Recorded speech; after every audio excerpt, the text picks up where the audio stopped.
Hello, Reshma P Thankachan. ഈ താജുദ്ദീൻ എന്ന് പറഞ്ഞ ആളുടെ ഒരു ഇൻ്റർവ്യൂ ഇപ്പോൾ ഇറങ്ങിയിട്ടുണ്ട്. അതിൽ കുറച്ച് കാര്യങ്ങൾ കേൾക്കാം.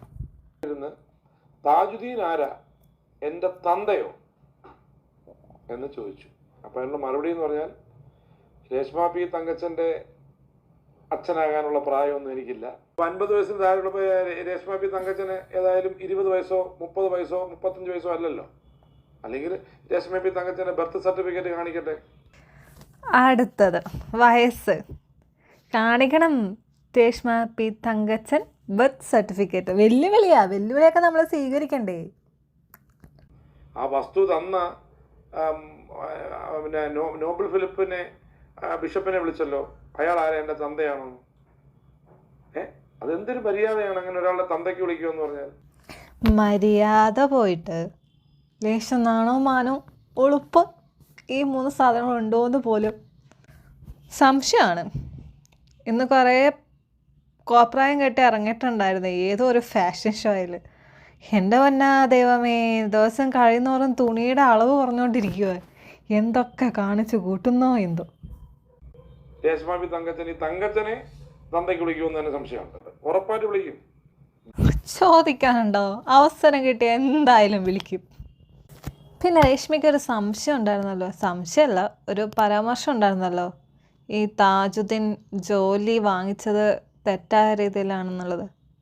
അതിൻ്റെ സർട്ടിഫിക്കറ്റൊക്കെ താജുദ്ദീൻ ഹാജരാക്കിയിട്ടുണ്ട്.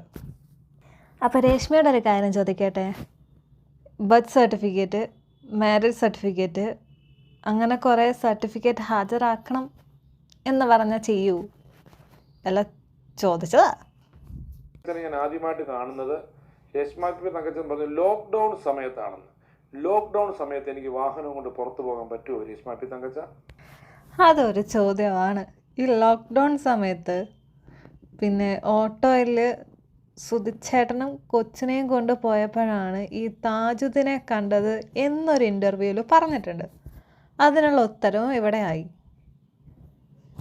തിരുവനന്തപുരത്തു നിന്നുള്ള സുധിയുടെ മുഖഷേപ്പുള്ള, സുധിയെ കൂട്ടിരിക്കുന്ന രതീഷ് എന്ന് പറഞ്ഞ എൻ്റെ ഒരു സുഹൃത്ത്, മുമ്പ് എന്നെ അറിയാവുന്നതാണ്. എന്നെ വിളിച്ചിരുന്നു. വിളിച്ചിട്ട് പണം മേടിച്ച കാര്യമൊക്കെ എന്നോട് സംസാരിച്ചു. രേണു, രേഷ്മ പി തങ്കച്ചൻ പൈസ മേടിച്ച കാര്യം പറഞ്ഞിരുന്നു. നിങ്ങൾ ഇനി ആരുടെയും കയ്യിൽ നിന്ന് പൈസ വാങ്ങിക്കാതെ ഉണ്ടോ? ലോകത്തുള്ള എല്ലാ ആൾക്കാരുടെ കയ്യിൽ നിന്നും പൈസ വാങ്ങിച്ചിട്ടുണ്ട്. എന്നാൽ വാങ്ങിച്ച പൈസ തിരിച്ച് ചോദിക്കുമ്പോൾ നന്ദിയില്ലാത്ത വർത്താനം അങ്ങോട്ട് പറയും. എന്ത് സ്വഭാവമാണെന്നാണ് ഞാൻ ആലോചിക്കുന്നത്.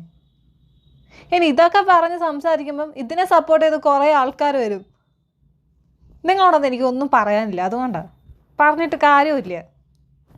അത് ഞാനും കിച്ചുവും കൂടി നോക്കുകയാണ്. അപ്പോൾ 75,000 രൂപയാണ് ഉണ്ടായിരുന്നത്. അതിൽ നിന്നുള്ള പൈസ കൊണ്ടാണ് കിച്ചുവിന് ബൈക്ക്, സെക്കൻഡ് ഹാൻഡ് ബൈക്ക് വാങ്ങിച്ചു കൊടുക്കുന്നതാണ്. ഒരു ബൈക്ക് ഉണ്ടായിരുന്നത് CC-ക്കാർ കൊണ്ടുപോയി. ഒരു കാറും ഉണ്ടായിരുന്നു. ബൈക്ക് മാത്രമല്ല ഒരു കാറും ഉണ്ടായിരുന്നു സുധിക്ക്. അതിന്റെ കാര്യം രേണു പറയുന്നില്ല.